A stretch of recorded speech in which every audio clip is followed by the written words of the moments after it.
What up, Pete Krampus Carroll? We're back, baby. Welcome into Presents with the Peasants. Football is back. We're excited. I'm excited. Let's go ahead and start off with talking about this trophy here. I did say in the video last year that if you wanted it, you needed to take it after the season ended. It would be yours until the season starts again. That way, I can show you guys who the winner is throughout the season. As you can see, Kevin paid a ton of money to get this professionally engraved. Looks really good, Kevo. Really loving that. All right. Let's get into this week's video. We just want to start off by talking about that draft a little bit. It started pretty rough, so appreciate all you guys making that absolutely terrible for me. I'm pretty sure I was sweating bullets because I could not figure out what in the world was going on. And then Dexter had to just double down and draft, who's actually turning out to be the right pick at the number one spot, or his number one spot there. Van Jefferson, I think you would have drafted the Rams' number one wide receiver if you could have just stuck with that pick. So I guess bad draft on you. Good work, Dexter. I'm going to run through a quick draft analysis. I'm going to give each of you guys a grade, and then we'll do some picks. So let's start at the 101. Sam, I think you started off pretty good, man, with the Chase Burrow stack. That might look really good, but you really lost me after that. Connor, Dillon, and Njoku, not super stoked about those guys. I think you even took them a little bit sooner than you probably needed to. There were much better running back options out there and definitely better wide receiver options. Your running backs could end up being your weak spot, and I think Cousins was a bit of a pick that you lit on fire, giving you a C+ on that one. 102, we've got Cody.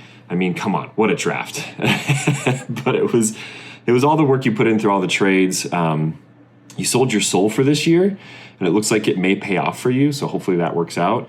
Your wide receiver room obviously is super strong, but you may find yourself hurting in the running back area outside of CMC. There's definitely some upside to your running back room, though. I do like that Mostert pick. You might end up loving those running backs. They might be a little rough. I'm going to give you an A+. I mean, look, dude, you had 2 first-round picks and 2 second-round picks, so how do you mess that up? Well, you can, but you didn't, so nice work. 103, we've got Joel. Homer pick at number 1, but I do think that you're going to be happy with that. I think you'll also be happy that he sat out Thursday to make sure he plays all year long. Good pick in Kelsey. Gino in the last round. That was awesome. I think that was kind of the steal of the draft, to be quite honest. Everybody else was drafting pretty much right around where players were going, so that was a really good pick there. I think you're going to be happy with your running back room, but that wide receiver room, it looks a little bit scary, so you're going to get a B for your grade. 104, it was me. It's tough to give myself a good grade without a first-round pick here, but there's a lot of boom hope in this season. That's kind of what I was going for, because otherwise I won't have a shot. Running back room looks okay. Running back room is pretty weak, given a C+. Dexter, I do like your running back room. The wide receiver room could end up a little bit too middle of the road for you, though, to make this really a championship team. But if Deshaun works out, it could be a playoff team, but I'm still worried about your wide receiver room, so grade is B. Josh at the 106, a ton of stock in rookie running backs, a little too much for my liking. The wide receiver room is super shaky. I do think you'll be happy with your quarterback and your tight end, but there's still a lot of magic that needs to happen to make this team get to the playoffs. Unfortunately, you got my worst graded at D+. 107, Matt, I do love your draft all the way up until you took DeAndre Swift in the 4th, followed by Kamara in the 5th. I think that could end up being really tough. Kamara might work out, but I think you could have waited on Kamara for another round. You also could have waited on tight end. You also could have waited on Rodgers, who, I think he's going to outperform where his ADP was, but you took him way above his ADP, so I think you might like him, but I don't know. You do have a strong few players, but then it's just a really steep drop-off for you, so you got a C-. Kyler, even though Kupp was hurt, I think he was the right pick there, especially at that time, so I'm not going to hold that one against you for this grade. I actually do love Joe Mixon at the 2nd, but your running back room could be a problem. I think this is a playoff team, especially if you keep working on that running back room. I feel like I said this to you last year. What's going on with you and running backs being really light? B+ for your grade. 109 Smuff, man, the Allen to Dig stack, it could end up being deadly, but they do have to play the Jets twice a year, so you may want to put those scrubs on the bench while they play the Jets. Your running back depth is pretty abysmal, though, man.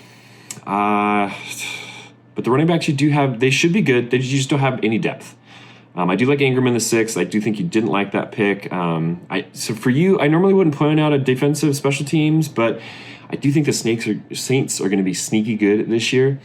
They have a ton of games against rookie quarterbacks and middling quarterbacks, so you might really love those Saints. I don't love the depth on this team, but with a few good in-season transactions, you might have a playoff team here. C+. Adam, I do actually love your wide receiver room.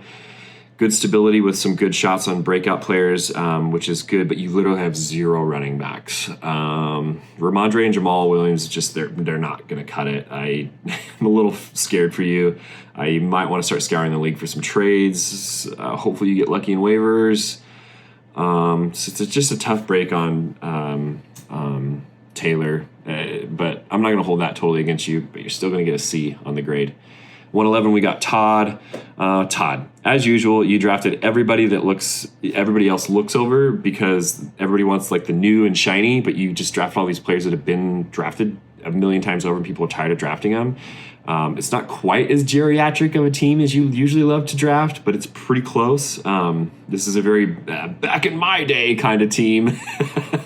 You give up a lot to get Jefferson, but I think you're going to love Jefferson obviously as a keeper.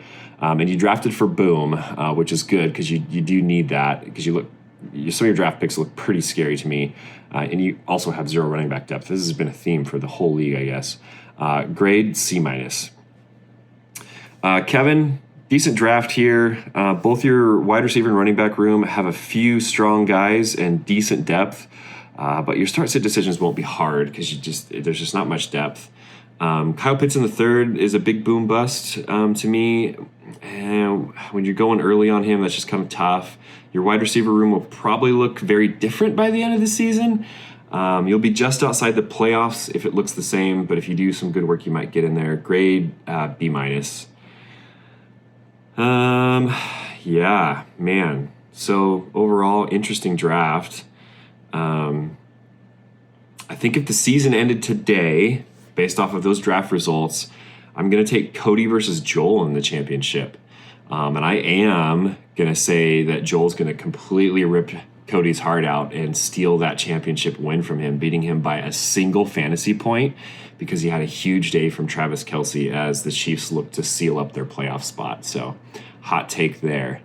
The 6 playoff teams, I think they're going to make it, are going to be Cody, Joel, Kevin, Smuff, Dexter, and Kyler.